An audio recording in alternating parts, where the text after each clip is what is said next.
भगवान ने हम लोगों के लिए 4 वस्तु छोड़ करके गए। नाम में आनंद है, भगवान के दर्शन में आनंद है, भगवान के कथा में आनंद है और भगवान के धाम में आनंद है। कलियुगी प्राणी सत्य द्वापर त्रेता युग के प्राणी से ज्यादा सौभाग्यशाली है।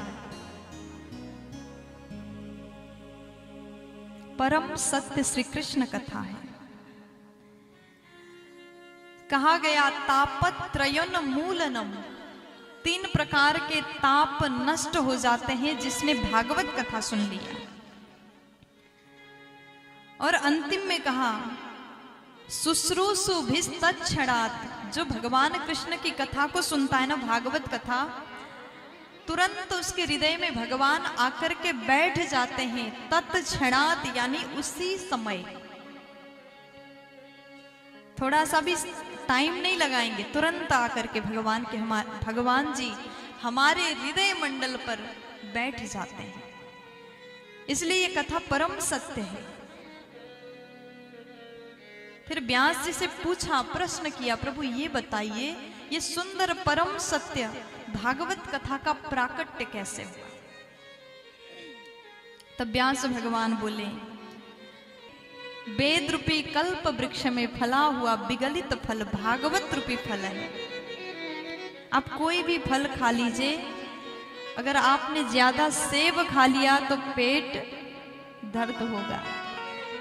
आप दुनिया का कोई भी फल, सेब खाओ, अनार खाओ, अंगूर खा लो, कीवी खा लो, ड्रैगन फ्रूट खा लो, कुछ भी खा लो, ज्यादा खाओगे तो पेट खराब होगा।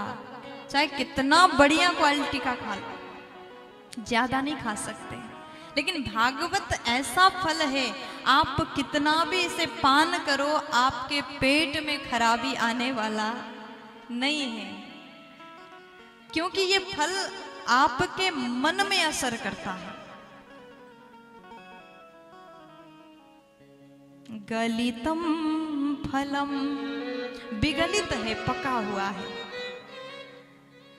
और इसमें फेंकने के लिए कुछ भी नहीं है।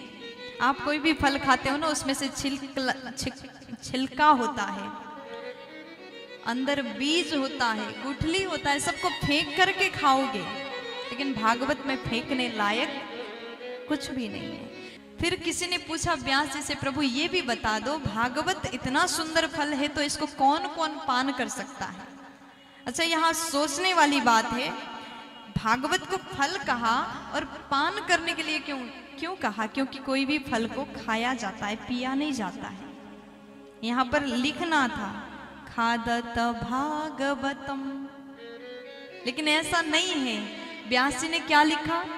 पीबत भागवतम रसमालयम, ये रस से पूर्ण है, इसलिए इसको पान करिए। पीबत भागवतम,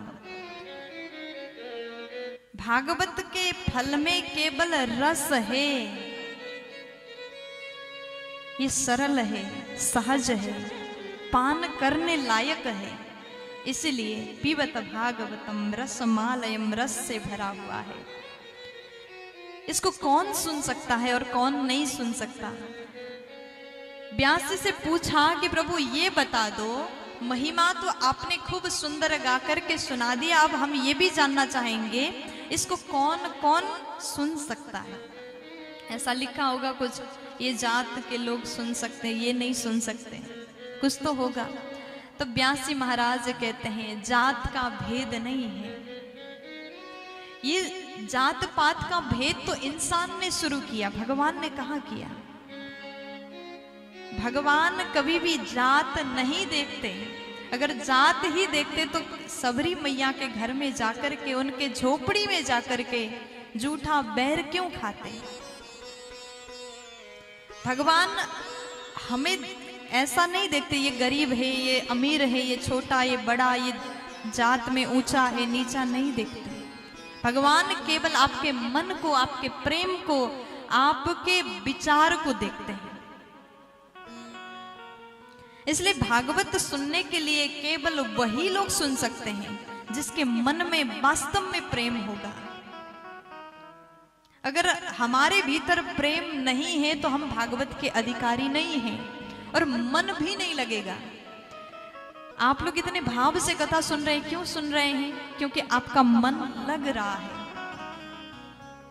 बिना प्रेम भागवत में मन नहीं लग सकता।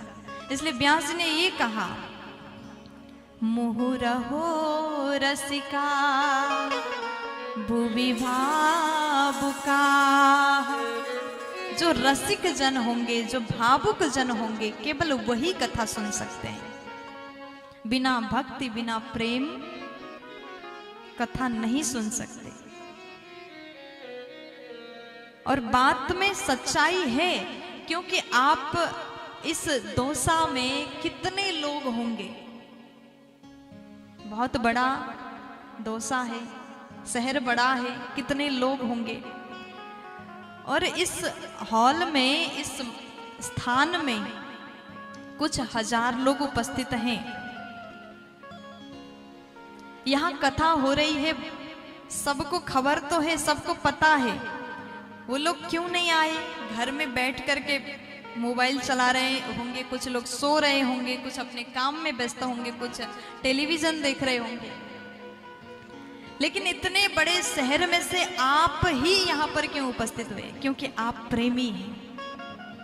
जिसके मन में